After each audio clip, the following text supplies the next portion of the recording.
ଗୀତ ସଂହିତା ଏକ ପର୍ବ, ତାର ଅଧ୍ୟାୟରୁ 6 ଅଧ୍ୟାୟ ଅଛି। ଆମେ ସମ୍ପୂର୍ଣ୍ଣ ପାଠ କରିବା।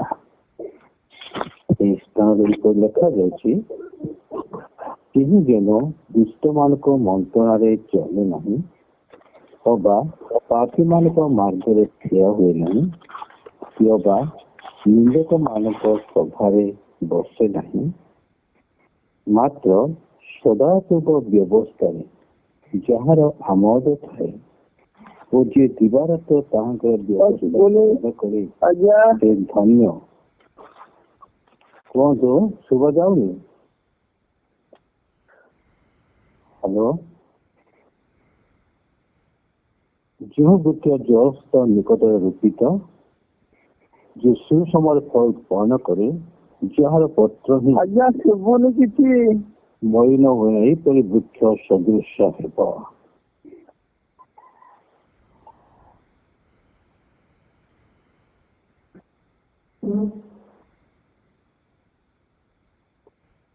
ତ ମୋବାଇଲ ଶୁଭା ଯାଉନି? ଆଉ ସମସ୍ତଙ୍କୁ ଶୁଭା ଯାଉଛି? ଆଜ୍ଞା। କିଛି ଶୁଭୁନି ଆପଣଙ୍କ କଥା। ସ୍ପିକରରେ ଅନ୍ କର, ସ୍ପିକରରେ କ୍ଲିକ୍ ମାର। ଚାରିପଦ, ଦୁଷ୍ଟମାନେ ସେଇ ପ୍ରକାର ନୁହନ୍ତି, ମାତ୍ର ବାୟୁ ଦ୍ୱାରା ଚାଳିତ ତୁଲ୍ୟ ଅଟନ୍ତି। ଯେହେତୁ ଦୁଷ୍ଟମାନେ ବିଚାର ସ୍ଥାନରେ ଅବା ପାପୀମାନେ ଧାର୍ମିକ ମାନଙ୍କ ମଣ୍ଡଳରେ ଠିଆ ହେବେ ନାହିଁ, କାରଣ ସଦାପ୍ରଭୁ ଧାର୍ମିକ ମାନଙ୍କର ପଥ ଜାଣନ୍ତି, ମାତ୍ର ଦୁଷ୍ଟ ମାନଙ୍କର ପଥ ବିନଷ୍ଟ ହେବ। ପ୍ରାର୍ଥନା କରିବା। ସ୍ୱର୍ଗସ୍ଥ ପିତା, ଧନ୍ୟବାଦ କରୁଛୁ ପ୍ରଭୁ, ଯେଉଁ ବାକ୍ୟ ସମ୍ମୁଖରେ ତୁମେ ନିଜେ ବାପା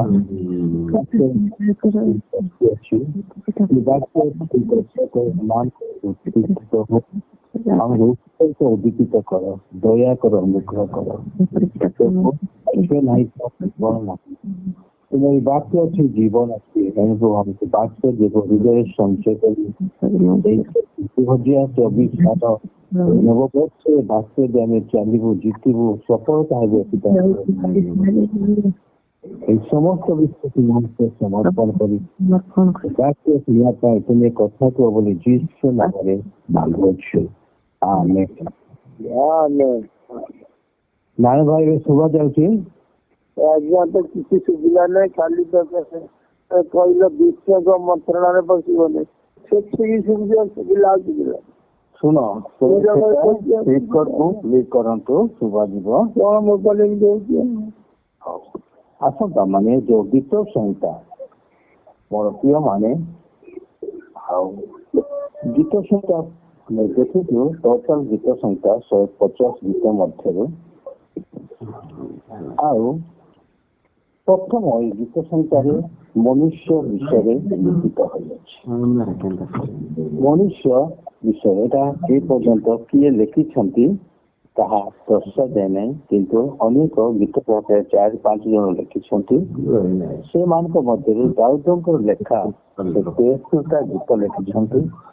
ସେଥି ମଧ୍ୟ ତାଙ୍କର ଲେଖା କେବଳ ମନୁଷ୍ୟ ଜୀବନ ଶୈଳୀ, ଧାର୍ମିକତା, ଏ ସମସ୍ତ ବିଷୟ ସେ ପ୍ରାୟ ଲେଖିଛନ୍ତି।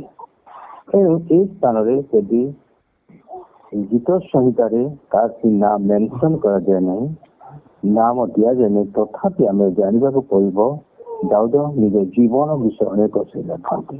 ତେଣୁ ଆଜି ଆମେ ପ୍ରସଙ୍ଗ ନେବା, ମାନେ ମନୁଷ୍ୟ ଜୀବନର ସଫଳତା। ମନୁଷ୍ୟ ଜୀବନରେ କିପରି ସଫଳତା ହେବ, ତାହା ଏ ବିଷୟରେ ଆମେ ଆଲୋଚନା କରିବା। ଆମେ ଅନେକ ବର୍ଷ, ବିଗତ ବର୍ଷ ମାନଙ୍କ ଅନେକ ଯାହା ଯାହା ଆମେ ଇଚ୍ଛା ଥିଲୁ, ଯାହା ଯାହା ଆକାଂକ୍ଷା କରିଥିଲୁ, ଆମେ ବିଫଳତା ହୋଇଥାଉ। କିନ୍ତୁ ଏଇ ବର୍ଷ ଆମେ କେମିତି ସଫଳତା ହେବା, ଆଉ ଯାହା ଆମେ ସଫଳତା ହେଉଛୁ ଆହୁରି ଅଧିକ ଯେମିତି ସଫଳତା ହେବା, କୌଣସି ବିଷୟ ଆମେ ବିଫଳ ନ ହେବା। ତେଣୁ ମୋର ପ୍ରିୟ ମାନେ, ଯଦି ବାକ୍ୟକୁ ଆମେ ବାସ୍ତବରେ ନିଜସ୍ୱ ନେବା, ବାକ୍ୟ ବିଷୟ ଆମେ ଚାଲିବା, ଆସନ୍ତା ବର୍ଷ 2025 ମାନଙ୍କର ଅନେକ ଅନେକ ବିଷୟରେ ସଫଳତା ଆମେ ନିଶ୍ଚିତ ଦେଖିପାରିବା।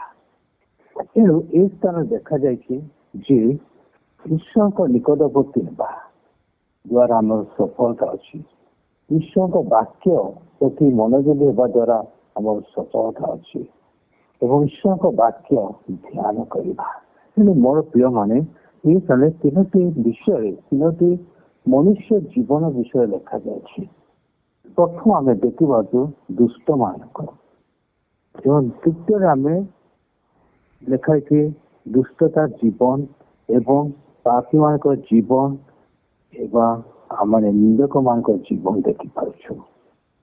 ଦୁଷ୍ଟ ଆଉ ପାପୀ ଏବଂ ନିନ୍ଦକ এই ତିନିଟା ବିଷୟରୁ ଆମେ ଦୂରେ ରହି ନିଶ୍ଚିତ ଈଶ୍ୱରଙ୍କ ବାକ୍ୟକୁ ଆମେ ଧ୍ୟାନ କରିପାରିବା। ବାସ୍ତବରେ ଦୁଷ୍ଟମାନେ କିଏ ହୁଅନ୍ତି? ଯେଉଁମାନେ ଈଶ୍ୱରଙ୍କ ବାକ୍ୟ ଶୁଣନ୍ତି ନାହିଁ ସେମାନଙ୍କୁ ଦୁଷ୍ଟ ବୋଲି କୁହାଯାଇଛି।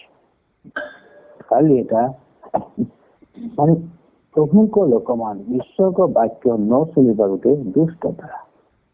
ଏବଂ ପାପୀ ମାନେ କିଏ? ଯେ ଈଶ୍ୱରଙ୍କ ବାକ୍ୟକୁ ବିଶ୍ୱାସ କରନ୍ତି ନାହିଁ ସେମାନେ ପାପୀ। କାରଣ ମନୁଷ୍ୟ ଜନ୍ମରୁ ପାପୀ, କର୍ମରୁ ପାପୀ। ଆଉ ସେ ଈଶ୍ୱରଙ୍କ ବାକ୍ୟ ଗ୍ରହଣ ନ କରିବା ହେତୁ, ବିଶ୍ୱାସ ନ କରିବା ହେତୁ ସେ ପାପରେ ଅଛି। ଆଉ ନିନ୍ଦକ ମାନେ କିଏ? ଯିଏ ବାକ୍ୟ ନ ଶୁଣି ବା ବିଶ୍ୱାସ ନ କରି ଈଶ୍ୱରଙ୍କ ବିରୋଧରେ ସେ ଯାଆନ୍ତି ତାକୁ ନିନ୍ଦକ କହନ୍ତି। ତେଣୁ ମୋର ପ୍ରିୟମାନେ, ତେଣୁ ମନୁଷ୍ୟ କିପରି ଜୀବନର ସଫଳତା ଦେଖିବ ଏ ବିଷୟରେ ଏହି ସ୍ଥାନରେ ଲେଖାଯାଇଛି। ସେଟା ଲେଖାଇଛି ତେଣୁ ଆଉ ଦୁଷ୍ଟମାନଙ୍କ ମନ୍ତ୍ରଣାରେ ବା ପାପୀ ମାନଙ୍କ ମାର୍ଗରେ ବା ନିନ୍ଦକ ମାନଙ୍କ ସଭାରେ ଯିଏ ବସେ ନାହିଁ। ଦେଖନ୍ତୁ ସେ କିପରି ଆମେ ତାଠାରୁ ଆମେ ପୃଥକ ହେବା, ଦୂରେ ହେବା।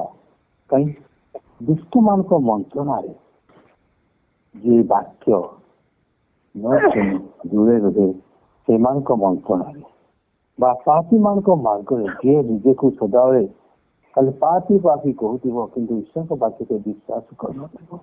ଏବଂ ନିନ୍ଦକ ଏଟା କଣ, ସେଟା ଗଲେ କେତେ, ନ ଗଲେ କେତେ, ସେ ବିଭିନ୍ନ ପ୍ରକାର ଏଟା ଗଲେ ମୋର ଏ କାମ ରହିଯାଉଛି, ସେଟା ରହିଯାଉଛି, ଏଟା ହଉଛି ନିନ୍ଦକ ମାନେ। ଏମିତି ଏ ତିନିଟା ବିଷୟରେ ମନୁଷ୍ୟ ବାଦ କରିବ।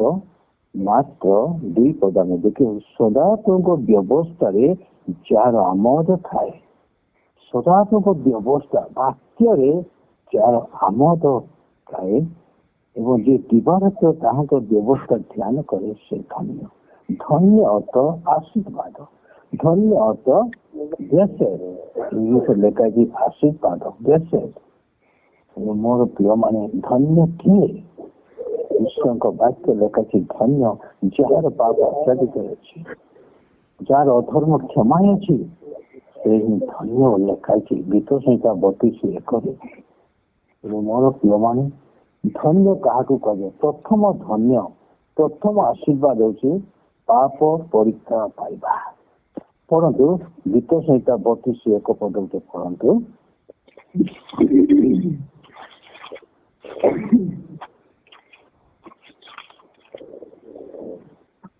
ଯାହାର ଅପରାଧ କ୍ଷମା, ଯାହାର ପାପ ଆଚ୍ଛାଦିତ ହୋଇଅଛି ସେ ଧନ୍ୟ। ବାଇବେଲ ଲେଖାଛି ଧନ୍ୟ, ଏଟା ହଉଛି ପ୍ରଥମ ଧନ୍ୟ। ମାନେ ଯାହାର ଅପରାଧ କ୍ଷମା, ଯାହାର ପାପ ଆଚ୍ଛାଦିତ ହୋଇଅଛି ସେ ଧନ୍ୟ। এই ଅପରାଧ କ୍ଷମା, এই ପାପ ଆଚ୍ଛାଦିତ କିଏ କହିଛନ୍ତି? ମୋର ସେଇ ପ୍ରଭୁ ଯୀଶୁ ଖ୍ରୀଷ୍ଟ କହିଛନ୍ତି। ତେଣୁ ଯେଉଁମାନେ ପ୍ରଭୁଠାରେ ବିଶ୍ୱାସ କରନ୍ତି, ଯେଉଁମାନେ ପ୍ରଭୁଙ୍କୁ ଗ୍ରହଣ କରନ୍ତି ସେମାନେ ଧନ୍ୟ। ତେଣୁ ଏହି ସ୍ଥାନରେ ଲେଖାଇଛି ଆଉ ମାତ୍ର ସଦାତ୍ମକ ବ୍ୟବସ୍ଥାରେ ଯାହାର ଆମୋଦ ଥାଏ ଓ ଯେ ଦିବାରାତ୍ର ତାହାଙ୍କ ବ୍ୟବସ୍ଥା ଧ୍ୟାନ କରେ ସେ ଧନ୍ୟ। ଜଣେ ମତେ ଭାଇ କହିଲେ, ଦିବାରାତ୍ର କେତେ ଦିନ ରାତି ମୁଁ ବାଇବଲ ପଢିବି? ମୁଁ କହିଲି ଦିବାରାତ୍ର ବୋଲେ କଣ ବୁଝୁଛ? ଯେକୌଣସି ସମୟ ପାଇବେ ଆପଣ ହଠାତ୍ ବାରଟାରେ ମଧ୍ୟ ବାଇବଲ ପଢିପାରିବେ, କି ଘଣ୍ଟାରେ ମଧ୍ୟ ପଢିପାରିବେ କି ଚିନ୍ତାରେ ପଢିପାରିବେ, ଆପଣ ଯେକୌଣସି ସମୟରେ ପଢିପାରିବେ। କିନ୍ତୁ ଏଟା ଲେଖା ହେଇନି ଆଉ ଦିବାଠାରୁ ରାତ୍ର କିମ୍ବା ରାତ୍ରଠାରୁ ଦିବା ରାତ୍ର ଦିଆହେଇନି।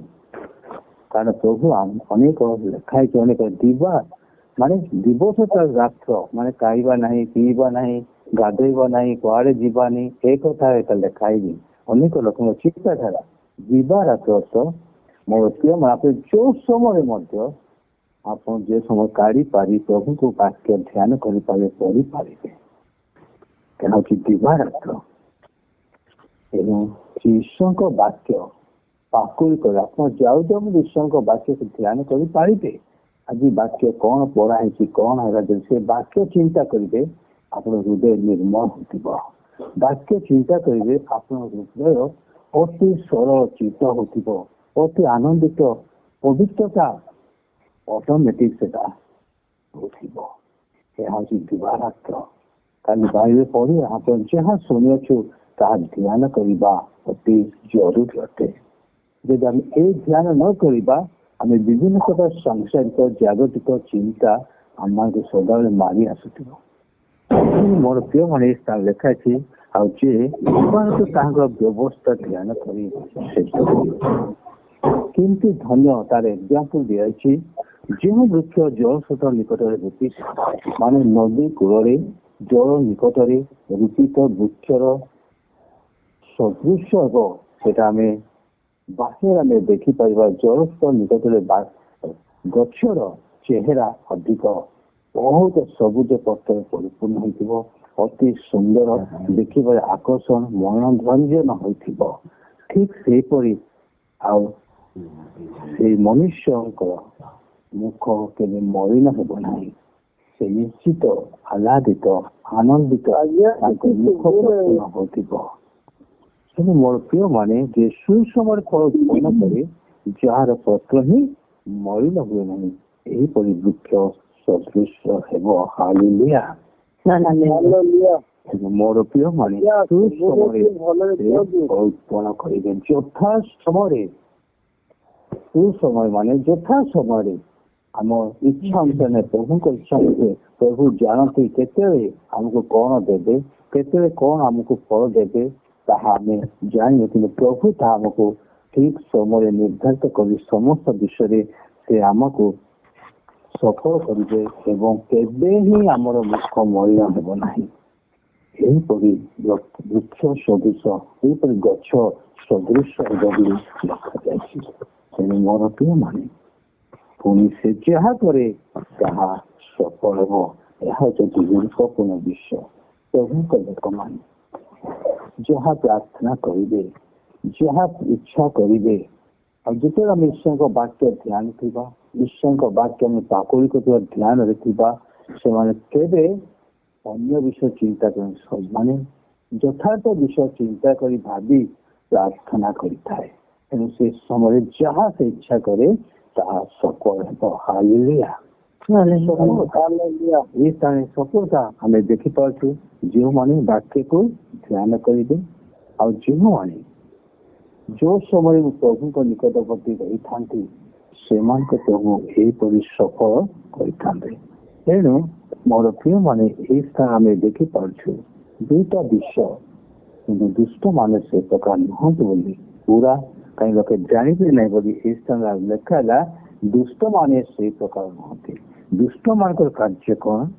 ସେମାନେ ଦୁଷ୍ଟ ମନ୍ତ୍ରରେ ଚାଲିବ, ସେମାନେ ପାପୀ ମାନଙ୍କ ମାର୍ଗରେ ଠିଆ ହେବେ ଏବଂ ସେମାନେ ନିନ୍ଦକ ମାନଙ୍କ ସଭାରେ ବସିବ। କିନ୍ତୁ ଯେଉଁମାନେ ଏହି ତିନିଟା ବିଷୟରେ ବାସ କରିବେ, ତେଣୁ ମନୁଷ୍ୟ ଜୀବନ ଆମେ ପ୍ରଥମେ କେମିତି ଜାଣିବା ଇଏ ଉତ୍ତମ, ଇଏ ଭଲ ବୋଲି?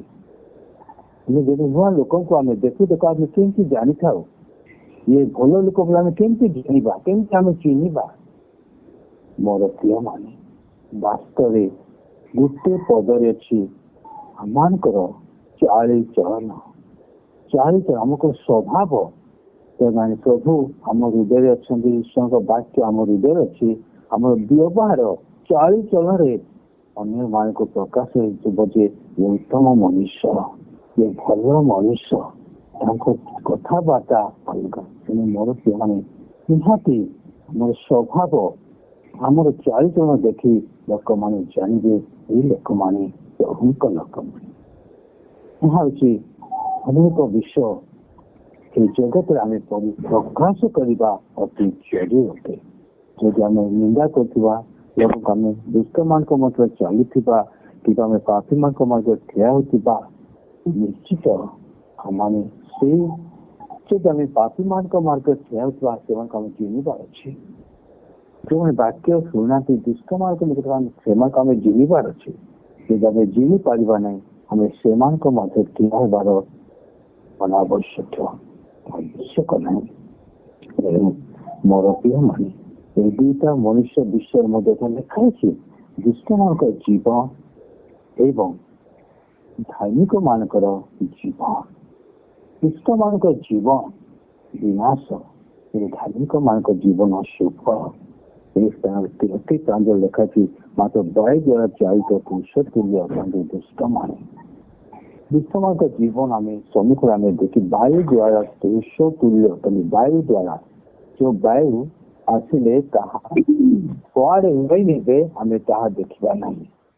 ଆମେ ଦେଖିପାରିବା ଯେ ଆକ୍ଚୁଆଲି ଯୋଉଟାକି ଶିମିଳି ଗଛ, ଆମେ ଟିକେ ଲକ୍ଷ୍ୟ କରନ୍ତୁ, ସେ ଶିମିଳି ଗଛ ଅନେକ ରଙ୍ଗ ରଙ୍ଗ ହେଇକି ଲାଲ ଟହଟ ଅତି ଦୂରରେ ମଧ୍ୟ ତାହା ଅତି ସୁନ୍ଦର ଭାବରେ ଦିଶୁଅଛି, ଦିଶିବ।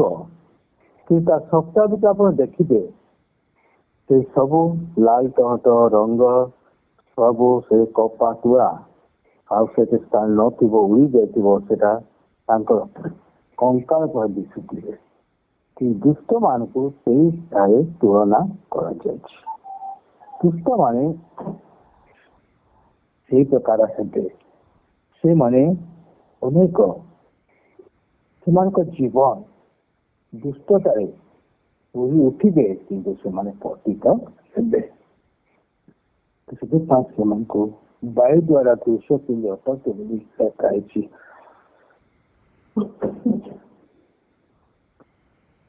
ତେଣୁ ମୋର ପ୍ରିୟମାନେ, ଆମେ ଦେଖିପାରୁଛୁ ଏ ସ୍ଥାନରେ ଯେହେତୁ ଦୁଷ୍ଟମାନେ ବିଚାର ସ୍ଥାନରେ ବା ପାପୀ ମାନେ ଧାର୍ମିକ ମାନଙ୍କ ମନରେ ଠିଆ ହେବେ ନାହିଁ। କେବେ ହିଁ ଦୁଷ୍ଟମାନେ ସେମାନେ ଧାର୍ମିକ ମାନଙ୍କ ମନରେ ଠିଆ ହେଇପାରିବେ ନାହିଁ। ଆମମାନଙ୍କ ଜୀବନରେ ସଦାପି ହଉଛି ଏଇ ଧାର୍ମିକତାର ପଥ ଜାଣନ୍ତି। ତେଣୁ ସେ ନିଶ୍ଚିତ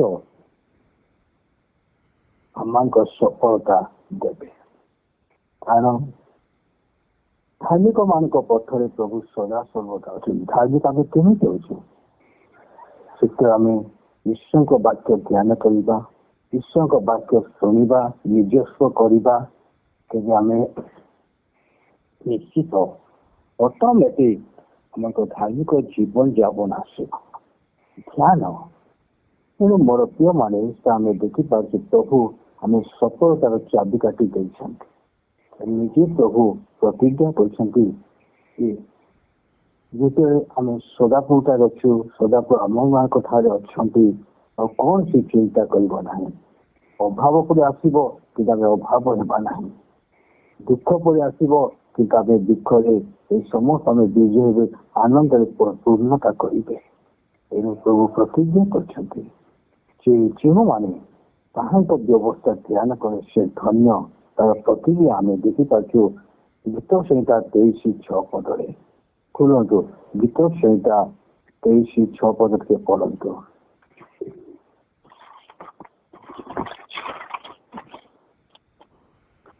ନିଶ୍ଚୟ ମଙ୍ଗଳ ଓ ଦୟା ମୋହର ଜୀବନ ଯାଏ ମୋହର 50 ଗାନି ହେବ।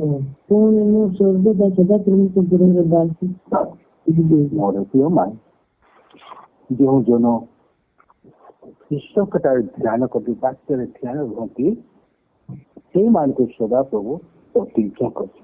କଣ? ନିଶ୍ଚୟ ମଙ୍ଗଳ ଓ ଦୟା ମୋହର ଜୀବନ ଯାଏ ପଶ୍ଚାତ୍ ହେବ। ଯେଉଁମାନେ ଈଶ୍ୱରଙ୍କ ଉପରେ ନିର୍ଭର କରନ୍ତି, ଈଶ୍ୱରଙ୍କୁ ଭରସା ରଖନ୍ତି, ଏହା ସାଧୁ ଗୀତ ରଚକ ଲେଖନ୍ତି ଦାଉଦ, ନିଶ୍ଚିତ ଯେ ପ୍ରଭୁଙ୍କର ମଙ୍ଗଳ ଏବଂ ଦୟା ଆମମାନଙ୍କ ଜୀବନରେ ପଛରେ ଗୁଡ଼ାଇବ। ପୁଣି ଆମମାନେ ସର୍ବଦା ସଦାଙ୍କ ଘରେ ବାସ କରିବା। ମୋର ପ୍ରିୟମାନେ ଏହା ଯଦି ଜୋରେ ଅଟେ ଆମେ ସଦାପ୍ରଭୁ ଗୃହରେ ବାସ କରିବା। ସର୍ବଦା ଏ ଜଗତରେ ପ୍ରଭୁ ଆମମାନଙ୍କ ସହିତ ଅଛନ୍ତି, ଆମେ ପ୍ରଭୁଙ୍କ ସହିତ ଅଛୁ। ପ୍ରଭୁ ଆମ ହୃଦୟରେ ବାସ କରିବେ, ଏହା ହେଉଛି ସର୍ବଦା, ଏବଂ ପୁଣି ତାଙ୍କ ରାଜ୍ୟରେ ମଧ୍ୟ ଆମକୁ ବାସ କରାଇବେ। ତେଣୁ ଆସ ଜୀବନରେ ସଫଳତା କେମିତି ଆଣିବା? ଜୀବନ ସଫଳତା ହେଉଛି କେବଳ ଈଶ୍ୱରଙ୍କ ବାକ୍ୟକୁ ମନୋଯୋଗ ଦେବା, ଧ୍ୟାନ କରିବା ଦ୍ୱାରା ଆମେ ନିଶ୍ଚିତ ସଫଳତା ପାଇବା। ଆଉ ଯେଉଁ ସ୍ତର ନିକଟରେ ବୃକ୍ଷ ସଦୃଶ ହେବା, ସେହି ସମୟରେ ଫଳ ଉତ୍ପନ୍ନ କରିବା। ଆଜ୍ଞା କିଛି ଶୁଭୁ ନାହିଁ। ଏଥିପାଇଁ ଆମେ ପ୍ରଭୁଙ୍କ ନିକଟରେ ଆମେ ସଫଳତା ପାଇବା ପାଇଁ ହେଲେ ଆମେ ପ୍ରଭୁଙ୍କୁ ଧ୍ୟାନ କରୁ। এই ବର୍ଷ ସମୟ ନିଅନ୍ତୁ ସଫଳତା ପାଇଁ ପ୍ରଭୁଙ୍କ ନିକଟବର୍ତ୍ତୀ ହୁଅନ୍ତୁ।